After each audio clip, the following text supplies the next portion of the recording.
નમસ્કાર, આપ જોઈ રહ્યા છો મંતવ્ય ન્યૂઝ શહેરથી ગામ સુધી સાથે હું રોનક મોટવાડિયા। સમાચારની શરૂઆત કરીએ। હાલ રાજ્યમાં વરસાદને લઈ આગાહી કર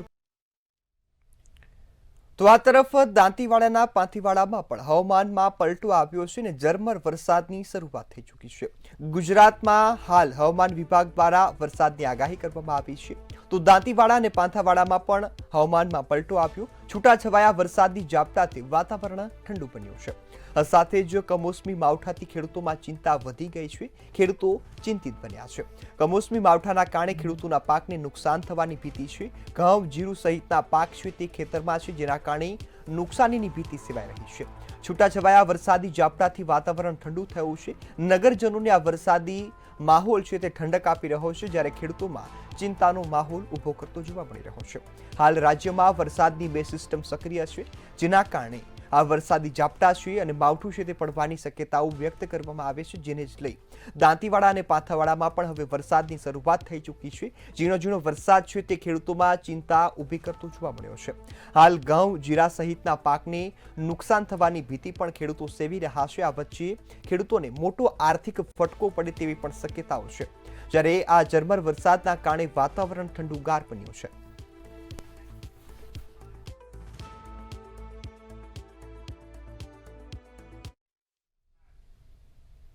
રાજ્યમાં એપ્રિલ મહિનાની શરૂઆત જ માવઠાના માર સાથે થાય છે। હજુ પણ પશ્ચિમ વિક્ષેપના પ્રભાવના કારણે આગામી દિવસોમાં વરસાદી માહોલ યથાવત રહેવાનો છે, જેવી આગાહી હવામાન વિભાગે કરી છે। તો કેવું રહેશે વાતાવરણ અને ગુજરાતની સ્થિતિ શું થવાની છે, આવો જોઈએ ખાસ અહેવાલને। એપ્રિલ મહિનાની શરૂઆત તોફાન, જોરદાર પવન, ગાજવીજ, વીજળી અને વરસાદ સાથે થઈ છે। ગુજરાતમાં ગુરુવારે અને શુક્રવારે અનેક વિસ્તારોમાં વરસાદ અને કરા પડ્યા હતા। ભર ઉનાળામાં ચોમાસા જેવું વાતાવરણ જામતા તાપમાનમાં ઘટાડો નોંધાયો હતો, ત્યારે ગુજરાતના ખેડૂતોમાં ચિંતા વ્યાપી છે। આટલું જ નહીં, 7મી એપ્રિલના રોજ વધુ એક પશ્ચિમી વિક્ષેપ સર્જાવાનું હવામાન વિભાગે જણાવ્યું છે। આ સાથે 30 થી 40 કિમી પ્રતિ કલાકની ઝડપે પવન ફૂંકાવાની શક્યતા પણ દર્શાવવામાં આવી છે। विक्षोभ है जो कि साउथ अफगानिस्तान और एटलांटिक पाकिस्तान पे 3.1 से 7.6 किलोमीटर अबव मीन सी लेवल। इसके साथ एक नॉर्थ गुजरात पे आज साइक्लोनिक सर्कुलेशन है 0.9 किलोमीटर अबव मीन सी लेवल पे। इनके प्रभाव से हम आज उम्मीद कर सकते हैं कि सौराष्ट्र कच्छ में और गुजरात रीजन में isolated rain, light to moderate rain और साथ में thunderstorm with 30 kilometre per hour की हवा के साथ उम्मीद कर सकते हैं। इसके साथ ही एक WD और आ रहा है पश्चिमी विक्षोभ 7 तारीख से 7 अप्रैल से, उसका भी हल्का सा प्रभाव लग रहा है कि नॉर्थ गुजरात रीजन पे और कच्छ में रहेगा। तो उसकी वजह से हम 7 अप्रैल को भी आइसोलेटेड लाइट रेन दे रहे हैं नॉर्थ गुजरात के लिए और कच्छ के लिए। इसके साथ ही जैसे टेम्परेचर से मैक्सिमम काफ़ी अभी नॉर्मल से नीचे ही हैं और आज की उम्मीद है कि 2 से 3 डिग्री के आसपास नीचे गिरावट आएगी मैक्सिमम टेम्परेचर्स में और आगे नो लार्ज चेंज रहने की उम्मीद है। સૌરાષ્ટ્ર અને દક્ષિણ સૌરાષ્ટ્રમાં ફરી માવઠાની શક્યતા વ્યક્ત થઈ છે। હવામાન નિષ્ણાંત બાલાલ પટેલના જણાવ્યા મુજબ આજથી 5 એપ્રિલ સુધી પશ્ચિમ વિક્ષેપના કારણે રાજ્યના વિવિધ વિસ્તારોમાં વાતાવરણમાં પલટો આવશે। ઉત્તર ગુજરાત, સાબરકાંઠા, બનાસકાંઠા, પંચમહાલ અને વડોદરા જિલ્લામાં વરસાદ પડી શકે છે, જ્યારે ઉત્તર ગુજરાતમાં વાદળછાયું વાતાવરણ રહે તેવી પણ શક્યતા છે। આ સાથે ગુજરાતના અનેક વિસ્તારોમાં માવઠાની શક્યતાઓ પણ વ્યક્ત કરવામાં આવી છે। હવે એપ્રિલ માસમાં શક્ય 7-25 વિક્ષેપ આવવાની શક્યતા રહે છે, પરંતુ હાલમાં જે 25 વિક્ષેપ આવ્યું છે તેના કારણે અને પ્રી મોન્સૂન એક્ટિવિટીના કારણે પશ્ચિમ સૌરાષ્ટ્રના ભાગોમાં પ્રી મોન્સૂન એક્ટિવિટીનો વરસાદ થવાની શક્યતા રહે છે। જામનગરના ભાગો અને પશ્ચિમ સૌરાષ્ટ્રના અન્ય ભાગો અને લગભગ સૌરાષ્ટ્રના અડધા ભિન્ન ભાગોમાં પ્રી મોન્સૂન એક્ટિવિટીનો વરસાદ થવાની શક્યતા રહે છે। દક્ષિણ સૌરાષ્ટ્રના ભાગો, મધ્ય સૌરાષ્ટ્રના ભાગો, ગીરના કેટલાક ભાગો અને ઉત્તર સૌરાષ્ટ્રના ભાગો તેમજ કચ્છના ભાગમાં પ્રી મોન્સૂન એક્ટિવિટીનો વરસાદ થવાની શક્યતા રહેશે। 16 એપ્રિલથી ગરમીનું જોર વધવાની શક્યતા છે, તેમજ મે મહિનામાં પણ ફરી કમોસમી વરસાદ અને દરિયામાં મોજા ઉછળવાની આગાહી કરવામાં આવી છે, જેના કારણે આ વર્ષે ચોમાસું સારું રહેવાની આશા પણ વ્યક્ત થઈ છે। બ્યુરો રિપોર્ટ, મંતવ્ય ન્યૂઝ। દેવભૂમિ દ્વારકા જિલ્લામાં કુદરત જાણે રૂઠી હોય તેવા દ્રશ્યો જોવા મળી રહ્યા છે। સતત બીજા દિવસે પણ કમોસમી વરસાદનો કહેર જોવા મળ્યો। જામખંભાળિયા સહિત કલ્યાણપુર અને દ્વારકા પંથકમાં મુશળધાર વરસાદ ખાબકતા સમગ્ર પંથકમાં પાણી જ પાણી જોવા મળ્યું। ભર ઉનાળે વરસાદના કારણે ખેડૂતોના પાકે ભારે નુકસાન થયું છે। ખેડૂતોના મોઢે આવેલો કોળિયો પણ છીનવાઈ ગયો છે, જ્યારે સમગ્ર ગ્રામ્ય વિસ્તારની સ્થિતિ અત્યંત ગંભીર છે, જ્યાં ખેતરો જાણે તળાવમાં ફેરવાઈ ગયા છે તેવી સ્થિતિ જોવા મળી। ખેતરોમાં પાણી ભરાઈ જતા ઉનાળુ પાકને પણ નુકસાન થવાની શક્યતા છે। તલ, મગ અને મગફળીનો પાક છે તેને મોટા પાયે નુકસાન થશે તો ખેડૂતોના કમર તૂટી જશે તેવી પણ સ્થિતિ જોવા મળશે।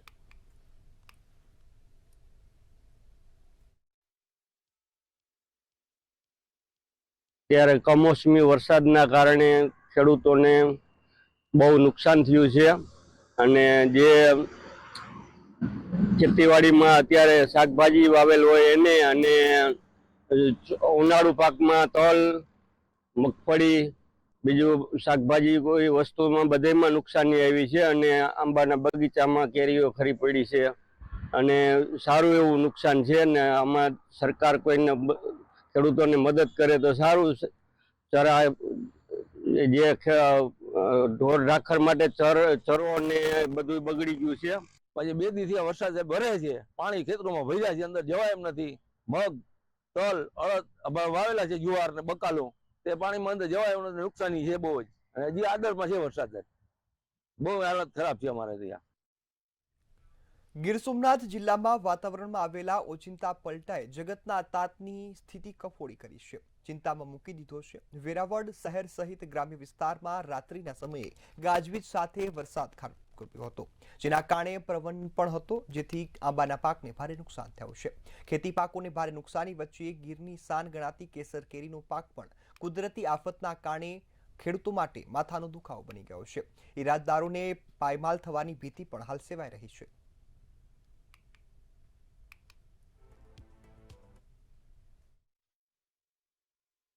સવારમાં 6 વાગ્યામાં વાતાવરણમાં પલટો આવવાથી કેસર કેરીમાં 40% નુકસાન છું અને આવું 3 વર્ષથી હાલ્યો આવે। અમારે 11 થી 12 વીઘાનો બગીચો છે।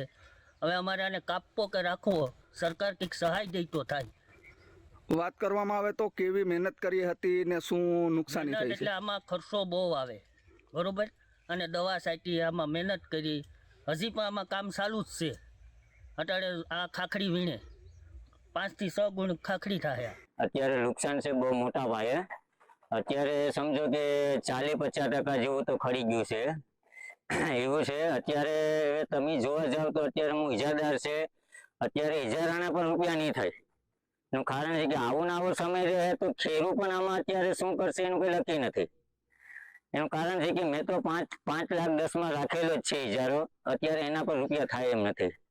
કઈ રીતે રૂપિયા કરવા આનું કંઈ નક્કી નથી। હવે થોડી સરકાર આપણી સહાય કરે થોડી ઘણી તો થોડો ઘણો અમારે લાભ થાય એમ છે। તો હાલ રાજ્યમાં વરસાદને લઈ આગાહી કરવામાં આવી છે। આગાહી વચ્ચે હવે ભાવનગરના વાતાવરણમાં પણ બપોર બાદ અચાનક પલટો આવ્યો। પલટાની સાથે હવે ખેડૂતોની ચિંતા પણ વધી ગઈ છે। ગુજરાતમાંથી હાલ 2 સિસ્ટમ સક્રિય છે, જેના કારણે વાદળછાયું વાતાવરણ જોવા મળી રહ્યું છે। જિલ્લામાં અનેક જગ્યાઓ પર વરસાદ શરૂ થઈ ગયો છે અને ખેડૂતો ચિંતિત બન્યા છે। કમોસમી વરસાદ પડતા વાતાવરણમાં ઠંડક પ્રસરી છે। શહેરીજનોને આ વરસાદ રાહત સ્વરૂપ બની ગયો છે। આગળ સમાચાર અમદાવાદ ખાતેથી મળી રહ્યા છે કે જ્યાં આગ લાગી હોવાની ઘટના છે તે સામે આવી છે। તો આ મહત્વના સમાચાર અમદાવાદ ખાતેથી મળી રહ્યા છે કે અમદાવાદના ચાંદખેડામાં આગળ સમાચાર શામળાજી ખાતેથી મળી રહ્યા છે કે જ્યાં હોટલમાં લૂંટ સાથે તોડફોડ કરવામાં આવી છે। તો આ મહત્વના સમાચાર શામળાજી ખાતેથી મળી રહ્યા છે કે જ્યાં હોટલ ખાતેની આ ઘટના છે। આગળ સમાચાર નવસારી ખાતેથી મળી રહ્યા છે કે જ્યાં સિટી બસના ડ્રાઈવરની દાદાગીરી સામે આવી છે। ડ્રાઈવર દ્વારા માથાકૂટ કરવામાં આવી હોવાની જે ઘટના છે તે સામે આવી છે નવસારીમાં। આગળ સમાચાર દ્વારકા ખાતેથી મળી રહ્યા છે કે જ્યાં હાર્ટ એટેક આવતા યુવાનનું મોત નીપજ્યું છે। તો આ સમાચાર દ્વારકા ખાતેથી મળી રહ્યા છે કે જ્યાં આગળ સમાચાર અમદાવાદ ખાતેથી કે જ્યાં સિવિલ હોસ્પિટલમાં કૌભાંડનો કોંગ્રેસ દ્વારા આક્ષેપ કરવામાં આવ્યો છે। તો કોંગ્રેસે કૌભાંડ થતા હોવાના આક્ષેપ લગાવ્યા છે। સિવિલ હોસ્પિટલમાં કૌભાંડ પણ સિવિલ હોસ્પિટલની અંદર જે રીતે ખરીદીના કૌભાંડો ચાલે, ત્યાં વાહન હોય એની ચકાસણી માટે અને એની સંપૂર્ણપણે મેન્ટેનન્સ માટે જે રીતના નાણાકીય મોટા વ્યવહારો દેખાય, આપણને એમ લાગે છે કે આનાથી મોટું કોઈ કૌભાંડ હોઈ શકે નહીં। મોટા પાયે ભ્રષ્ટાચારના ખેલ રમાય. તાજેતરમાં લીકર પરમિટના નામે નાના ઉચાપત કરવાની તો કિસ્સો સમગ્ર ગુજરાતમાં ગાજી ઉઠ્યો છે. અને આ કોઈ 2-4 દિવસ કે 2-5 રસીદો પૂરતું નથી. જો ખરેખર તપાસ કરવામાં આવે તો લીકર પરમિટ સહિતના જુદા જુદા પ્રકારના ટેસ્ટ કરવાના, રિપોર્ટો કરવાના પૈસાની પણ ઉચાપતનું લાખો રૂપિયાનું કૌભાંડ આપણે સામે આવ્યું તેવું જણાય છે. પણ સિવિલ હોસ્પિટલની અંદર આગળ સમાચારમાં વાત કરીએ તો હાલ ગુજરાતમાં સ્થાનિક સ્વરાજ્યની ચૂંટણીને લઈ તૈયારીઓ તેજ બની છે. આ વચ્ચે ભાજપ દ્વારા પણ સેન્સ પ્રક્રિયા હાથ ધરવામાં આવી હતી. આ સેન્સ પ્રક્રિયાને લઈ ભાજપના પ્રવક્તા ડોક્ટર અનિલ પટેલનું નિવેદન છે તે સામે આવી રહ્યું છે. ભાજપ હંમેશા કાર્યકર્તાઓને તક આપતી હોય છે અને તેવી જ પાર્ટી છે તેવું અનિલ પટેલે જણાવ્યું છે. ગત વખતે એક રણનીતિ બનાવી હોય છે, સાથે સાથે તમામ ઉમેદવારોને તક પણ આપવામાં આવે છે. આ રણનીતિ ભાજપ સીઈસી કરતું હોય છે તેવું પણ અનિલ પટેલ દ્વારા જણાવવામાં આવ્યું છે. નિરીક્ષક પહેલા સેન્સ બાદમાં સંકલન સમિતિની બેઠક યોજાતી હોય છે, જેમાં નિર્ણય કરવામાં આવે છે. કોઈ પણ કાર્યકર્તા અથવા સમાજ જીવનમાં કામ કરતી કોઈ પણ વ્યક્તિ એ ભારતીય જનતા પાર્ટીમાં પોતાની ટિકિટ માંગવા માટે હકદાર છે. નંબર 1.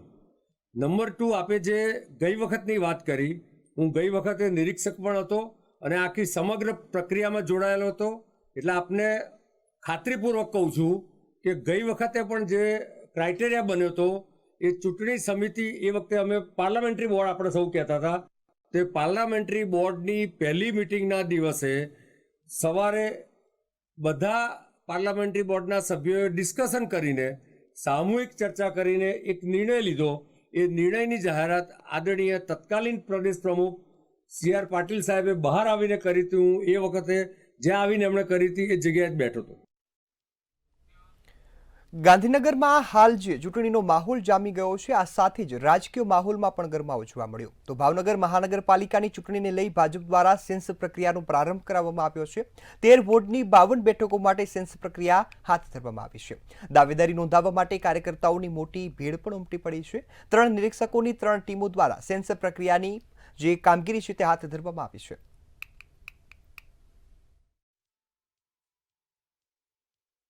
ત્યારે ભારતીય જનતા પાર્ટીની પ્રક્રિયા દરમિયાન આજે ભાવનગર મહાનગર દ્વારા આજે અહીંયા સપ્તપદી હોલ ખાતે નિરીક્ષકોની હાજરીની અંદર તમામ 13 વોર્ડની આજે અહીંયા આગળ સેન્સ પ્રક્રિયા ચાલુ છે.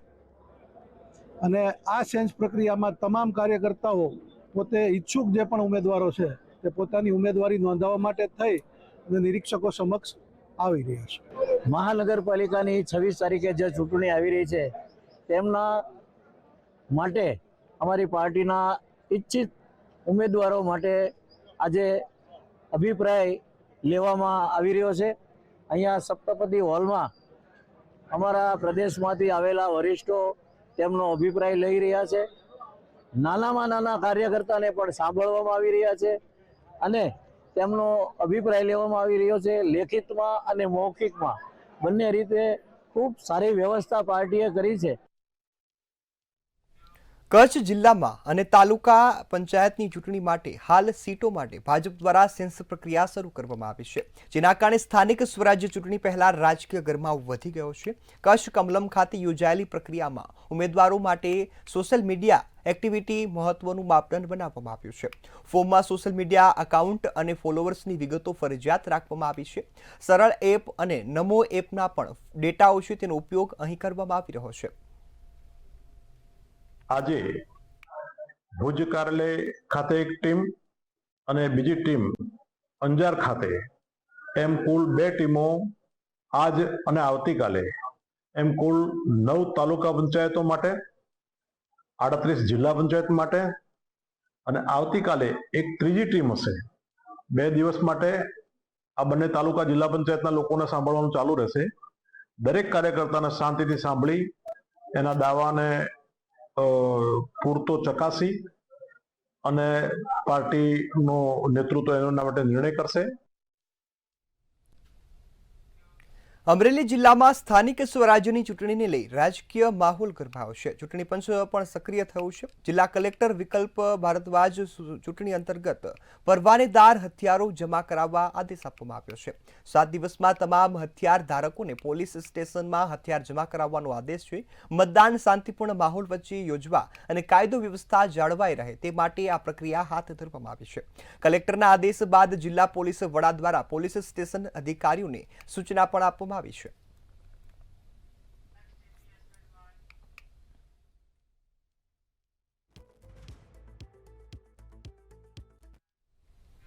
બનાસકાંઠાના વડગામ તાલુકાના જીત્રોડા ગામ પંચાયતના સરપંચ વિરુદ્ધ આક્ષેપ લાગ્યા છે કે જ્યાં પટ્ટાવાળાએ આપઘાતનો પ્રયાસ કરતા ભારે ચકચાર મચી છે. મનુ રાઠોડ નામના શખ્સે ઝેરી દવા પી આપઘાત કરવાનો પ્રયાસ કર્યો છે.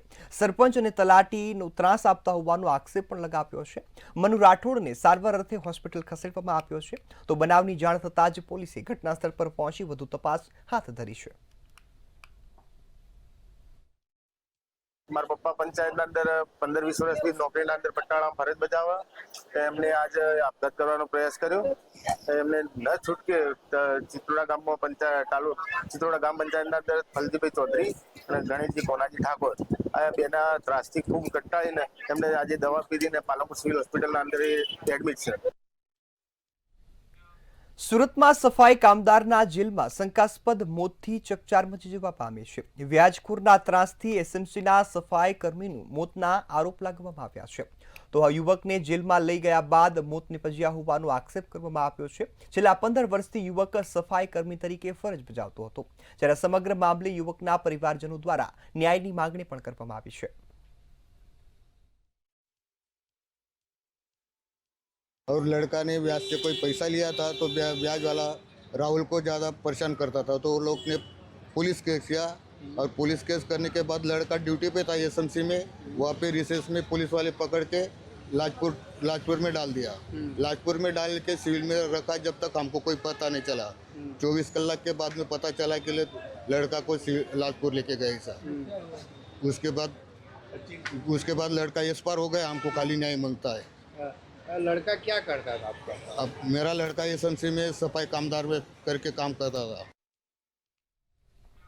અમદાવાદમાં 7th ડે સ્કૂલ હત્યા કેસમાં કાયદાના સંઘર્ષમાં આવેલ સગીરના જામીન મંજૂર કરવામાં આવ્યા છે. જોકે સરકાર તરફથી જામીન ન આપવા માટે ઉગ્ર રજૂઆત કરવામાં આવી હતી. સગીર આરોપી સતત તણાવમાં રહેતો હોવાથી કોર્ટે તેને રાહત આપી છે. હાઈકોર્ટમાં રજૂ કરવામાં આવેલા પ્રોબેશન રિપોર્ટમાં મોટા ખુલાસા થયા છે. મૃતક પણ આરોપી કિશોરને હેરાન કરતો હોવાનો ખુલાસો થયો છે.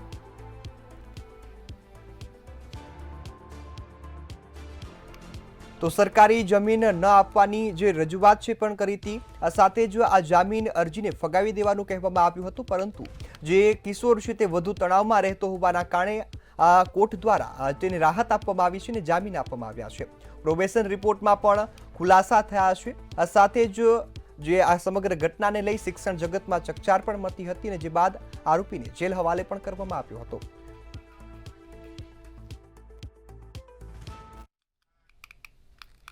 સુરતના પાંડેસરામાં 25 વર્ષીય યુવકનું હાર્ટ એટેકથી મોત નીપજ્યું છે. સુરેશ પ્રજાપતિ નામનો યુવક અચાનક કામ કરતા ઢળી પડ્યો હતો. ત્યારે યુવકને સારવાર અર્થે સિવિલ હોસ્પિટલમાં ખસેડવામાં આવ્યો હતો, જ્યાં ફરજ પરના તબીબે તેને મૃત જાહેર કર્યો હતો. યુવાનના અચાનક મોતથી પરિવારમાં ગમગીની છવાઈ છે. જ્યારે પોલીસે યુવકના મૃતદેહને પીએમ માટે ખસેડી વધુ તપાસ પણ હાથ ધરી છે.